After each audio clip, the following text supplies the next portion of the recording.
And this one is you. Oh, shoot. Mm-hmm. Oh, shoot. Oh, no.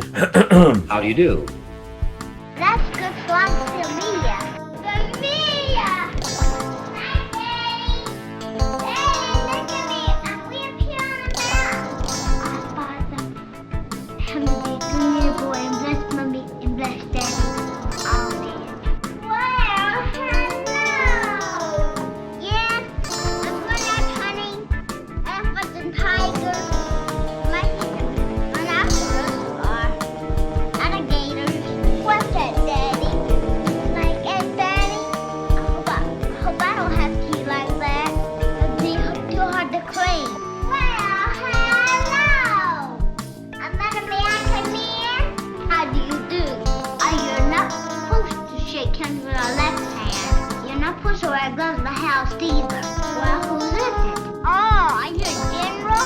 Well, I'm a soldier myself and I'm hunting all day long. Oh, you're the real Edison of field tigers. No, I'm not very long now. A giant come here woke me up. No, I mean, it wasn't imagination. It was a jam. Come here woke me up. And when I got up, he had a hold of my arm. Oh, no, he was a nice jam. I gave him a picture book, and then he went away. Are there lots of gents around here? There must have been him then. Well, really, Daddy, other than that elephant and tiger, I believe that. What gem? Oh, he's real. Ooh, he's a great big man with a hairy coat on. And he walks back there. Yes, yes, yes. Oh no, he doesn't come through the door. Or through the wall. Over there. Oh no, he's a night owl. He gave me a watch. Yes. Would you like to see it? Yes. If the gem will come with me. We've warned you. You've been warned. Welcome back to Frankenstein Minute, the podcast that dissects the Universal Frankenstein film series minute by minute. I'm Bill Evenson. And I'm Tom Lang, and you join us for minute 79 Redux. As we mentioned last week, this is our second time through this due to technical difficulties. Krog steps back from 3 or 4 inches. That's true. He sees Wolf and he's He's like, oh, Jesus. I didn't realize you were that... Christ. I might have... He asks very politely, shall we go into the library? Or the library? Library. And Wolf storms up to him and stares him down. He's a good 6-8 inches taller. Okay. And well, I was going to say, he repeats, shall we go to the library? Oh, no. Wolf says, I prefer to remain here, thank you. Oh, okay, I think yes. And then Krog stands his ground and repeats it, not as a question, more as a order, but it's a firm suggestion. I don't know. I mean, he's not ordering. Krog gets what he wants. He's not, he doesn't take no for an answer, our Krog. No. And that's this case. Yeah. Shall we go into the library? And the subtitles have a question mark. I wouldn't have put it there. He's not asking. Yeah, absolutely. And Wolf tries to stare him down. Krog doesn't even blink. Yep. And so then Wolf goes into another tirade. Although, I don't know if he blinks behind that monocle. We can't see it. Figuratively, he doesn't Yes, he doesn't blink. Yeah, that's very true. I don't mind telling you, Inspector, that as a guest in my own house, you'll find me extremely disagreeable. Excellent line. Just in his house? As a guest in my own house, you'll find... Well, as a guest in my own house. I find him disagreeable just about everywhere. All right. Should I do it again? No, I like it. I got the whole thing here. Should we do it again? Yeah, what is... Am I supposed to remember what we did a month ago? I find him disagreeable on a boat and with a goat. I do not like him in the rain. I do not like him on a train. Not in a box, not with a fox. Not in a house, not with a mouse. I do not like him here or there. I do not like him anywhere. Well, so it's Wolf von Frankenstein. That's because we have to separate him from the character Frankenstein. Yeah, that's true. So there's no confusion between the two. Yeah, no, I get why they did that. Yeah. Well, I think it's an excellent line. I think he's saying you'll find me a disagreeable. Even more. You'll find me disagreeable in the role of guest in my own house. But I guess that you're right. That doesn't mean he's not also disagreeable in every other context. Yes. Like, they have a kid, so I'm just assuming... Well, actually, the kid being adopted makes more sense than what I was about to say. Never mind. And in retrospect, either Wolf being adopted or... Wolf? No, I meant... Yeah, no, I'm saying Wolf being adopted or being Victor's son, not Henry's, makes more sense. That's right. We talked about that. Henry does everything he can to avoid... You know, when I look up, I see a picture of him of John Bowles. Of John Bowles. Yeah, he's just as Rathbone as Clive. Actually, maybe Rathbone is like a perfect combination of John Bowles and Donnie Dunnigan. No, Colin Clive. Okay. All right, fine. I think this is great dialogue between these two characters. It is. I agree. I just don't care for the character of Wolf, and he's supposed to be our protagonist. Yep. And I think it's one of the reasons I'm not a huge fan of this film is the character you're supposed to sympathize with through its interminable running time is disagreeable everywhere. Okay. I take issue with your calling him the protagonist. Well, I think that's what the film wants you to, how the film wants you to see him. So he's the hero, is what you think the film is. That's what it's saying. You think Roland V. Lee thinks he's the hero? Yes, I do. But this whole film, there's no, if that's true, then there should be inconsistency in the way he's portrayed. And he's portrayed more or less, in my opinion, more or less the same from beginning to end. He's a pompous, he's a Frankenstein. He's like he's are like you Frederick familiar? Kerr. Are you familiar with a book by Mary Shelley called Frankenstein or the Modern I really should Prometheus? read that someday. It's not very good. Okay. But the point of it is, sorry, that's a joke for people who have already stopped listening. It's very good. It's a very good book. I find it very enjoyable. It was written by a teenage girl. I read it once a year about. Nice. Yeah. Good thinking. That's part of... So there's a hubris. Obviously, the book should just be called Hubris. Certainly. That's the point of Frankenstein. Yeah. And he has it in spades. And he has it from the first moment we see him. He's only rarely agreeable. I think that... So I don't think it's fair to just say to the film, well, you fucked up. Your good guy isn't good enough. I think he's consistently portrayed. Yeah, but who is... You can call him an anti-hero if you want. I guess, but who is the protagonist then? The protagonist? I don't. Does the movie have to have one? Like Star Wars: The Phantom Menace doesn't have one. Okay, well, it doesn't have a lot. That's a Red Letter Media reference because they say they refer to the protagonist. But so that's a bad movie. So that's a really bad example. It's a really, really bad movie. So who would be the protagonist here? Well, I think you've said, and I'll repeat. I'll go. It's Krog. Yeah, absolutely, it's Krog. Yeah. I mean, but it's not set up that way. It's because in the end, spoiler alerts. Who, at the end of the day, who disposes of Frankenstein and who leaves the town? Everybody's cheering and, hey, you saved us and you're great. We love you. It's not Krog. Well, we'll have to visit that when we get there. I firmly think the film wants you to see Wolf as the protagonist. The hero who got a little mixed up in some business. Or we're supposed to believe that he's fine to do what he does. I guess. We love him. He's the lovable scamp. Wolf. He's a scallywag, that Wolf. Making Frankensteins. He's a rapscallion, our Wolf is. Shooting Igor, so spoilers. Here's my thing about this scene is I love the line, I don't mind telling you, Inspector, that as a guest in my own house you'll find me extremely I'm saying it's a great line. And I love the way it's delivered, and I love the way it's blocked, and I love everything about it. I love everything that happens there, and we could lose it. This is in my notes I have some history of the phrase "kill your darlings," which has been attributed to a number of people, but is apparently the earliest known example of the phrase was Arthur Quiller Couch. Oh yeah. Who spread the phrase in his widely reprinted 1913 Cambridge Lectures on the Art of Writing. Oh, sure. And he says... I have several copies of it. If you here require a practical rule of me, I'll present you with this. Whenever you feel an impulse to perpetrate a piece of exceptionally fine writing, obey it wholeheartedly and delete it before sending your manuscript to press. Murder your darling. And that's maybe what I think has happened here, is we don't need this. And as we talk about it, I think we'll find it doesn't even quite make sense the way it all comes... The way it all plays out. I mean, I shouldn't say it doesn't make sense. Nothing in this movie actually doesn't make sense, in my opinion, but it doesn't make a lot of sense. Logic is not, as Dino St., whoever that is, said previously, logic is not its strong suit, for sure. I guess. There's still nothing wrong. There's no mistakes in this movie. Oh, coming up, there's a mistake. All right, well, what I feel is a mistake. You'll probably see it as one of the films. The highlight of filmmaking. Yeah, no doubt. Second to Citizen Kane. So, and this is exemplified by the fact that after Wolf delivers this line, he storms off off with Krog. I was going to say with Krog in pursuit, but it isn't that kind of storm off. They go off to the library, and I look forward to the next time we see them because this should be a great confrontation in the library. Absolutely. We're going to sort some shit out. Yep. Because they've got a lot to talk about. They do. So that'll be coming right up. How tall is Basil Rathbone? Is he taller than everyone? He's 6-something. Yeah, he's a pretty tall guy. He looks really tall when he's talking to Krog, and I think that's a cool part of their dynamic too. I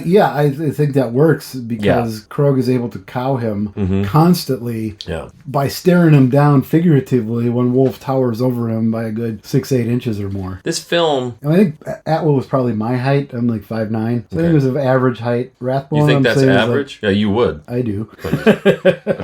Well, how tall are you? 6'1". Are you? No. You're not any taller than I am. I don't think so. 5'10" in the morning. Okay. I usually 4'8" slump down to about 5'4" after a couple of drinks. But yes, it occurs to me this film, maybe you've done this film a disservice in some of your comments on your podcast that I listened to. That I might have. That there are no relationships in this film, but there are many relationships in this film. No, I haven't said that. Okay, but maybe you just talked in particular about Wolf having a human connection with people. Yeah, and this is one of the great relationships right here, and it only gets better in my opinion. So that's I meant like a warm connection between. Oh well, he's not that kind of guy. He's not that guy. He would have to be more agreeable. I think the strongest relationship, I've said this before, in the film is Igor and Frankenstein. This is true. Yeah. That's a maybe almost too strong, as we'll see. But I think this relationship between Wolf and Krog is a good one. Well, there are some moments between Krog and Elsa, but they're few and far between, and we'll talk about it. I think it might be one in a few weeks. Mm-hmm. But there's also, as we talked about, Amelia and Peter. But they're she's paid to like him? Yes. Yeah, that's a little different. Yeah. That's like the relationship between me and my call girl. Yeah. I mean, I'm not going to say I love my call girl, but there's a relationship. There. Yeah, absolutely is. We talk a little.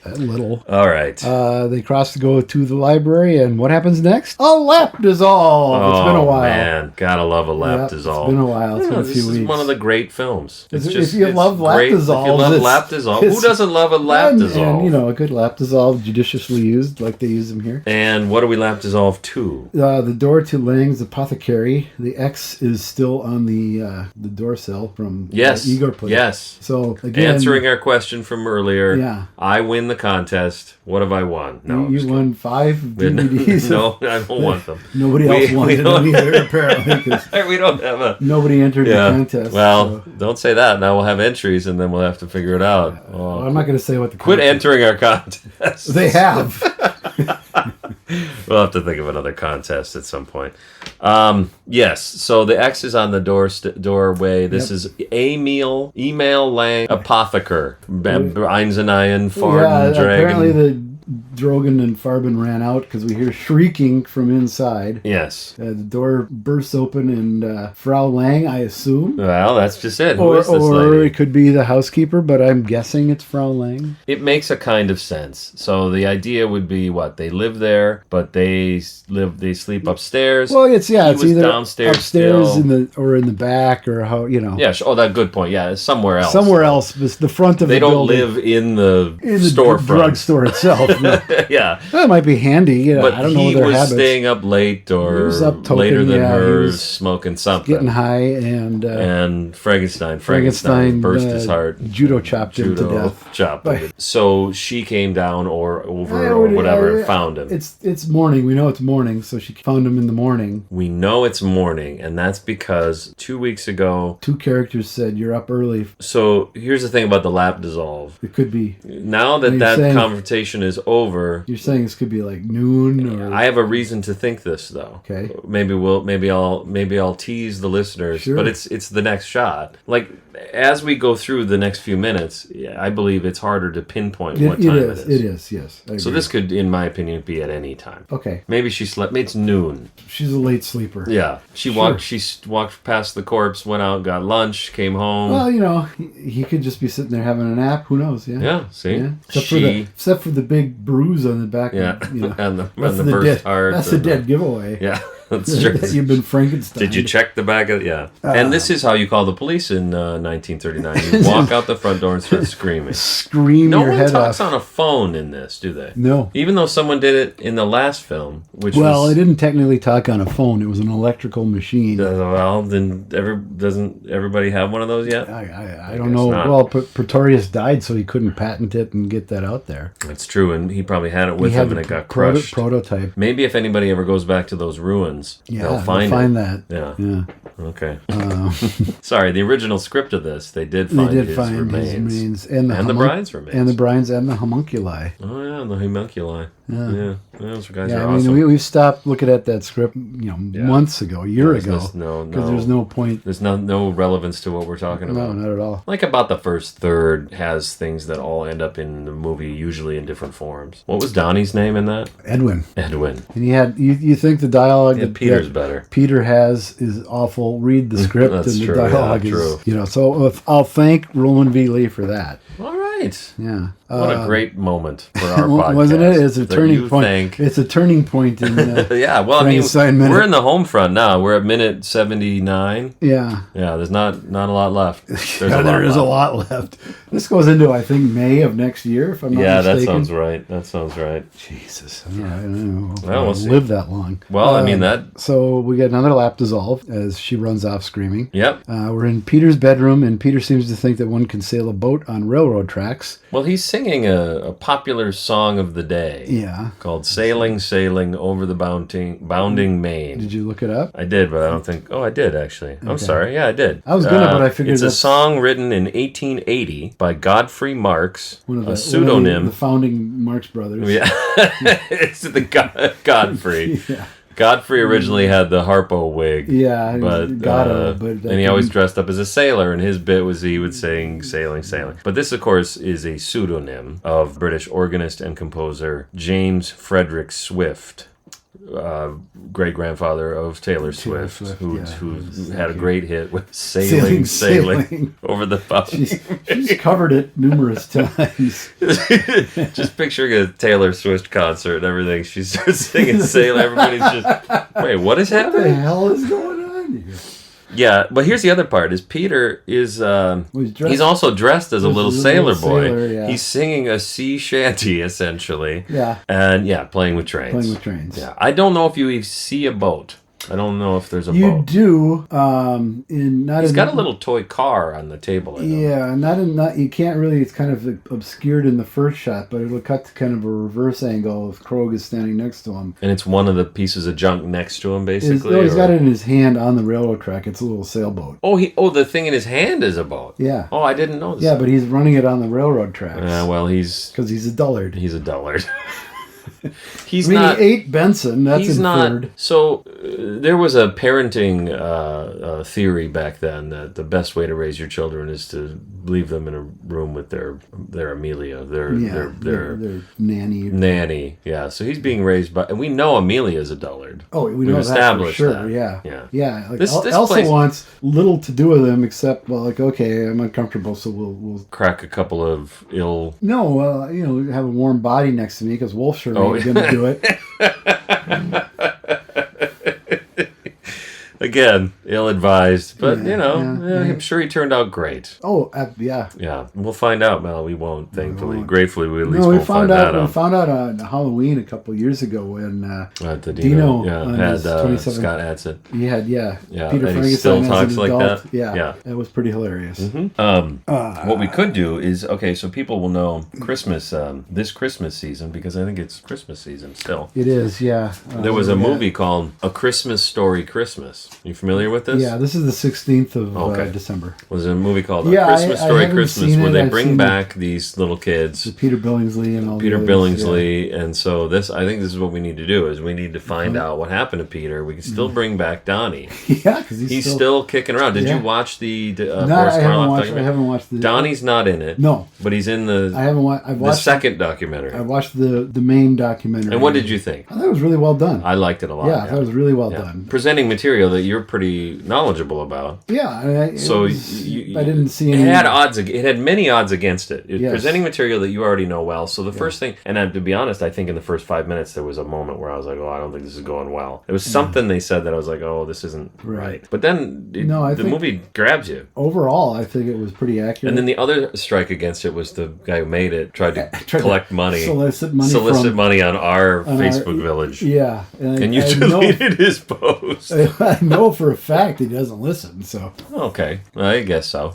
That's probably true. He's probably posted that a lot of places. Oh, yeah, it was all over any Frankenstein or Karloff group on Facebook. And he needed 25 people to give $25,000 it was each. eight people, $25,000. Not 25 people, 8,000. Which would have been a little more reasonable. Yeah, I might have. Well, you must have got it because they did complete it. Yeah, that's and true. All kidding aside, it is really well made. I would recommend it. Yeah, it's Boris Karloff, the man behind the monster. Yeah, I got it. Amazon had it for like $17 one day. And like, okay, why not? Yep. And so when you make a documentary about a film in any way, you're required to include clips from films to illustrate things that you're talking about in the documentary. And this movie's got the clips. Well, that was my big fear, is that it's just going to use like shitty stuff from trailers and right. We've seen tons of this. You see that all the time because nobody wants to pay these exorbitant fees. Well, they paid them, apparently. And so that elevates it immediately. So that additional documentary made up of stuff that didn't make the real whatever documentary has clips too. Oh, does it? It's equally as well done. It's amazing. Like okay. I think it says on the screen at first, or somewhere it says they were just going to make a 3-hour documentary, maybe a mini series for Netflix or something. They changed their mind and went with a theatrical. It's an hour and a half or whatever it is. Yeah, it's good. Yeah, I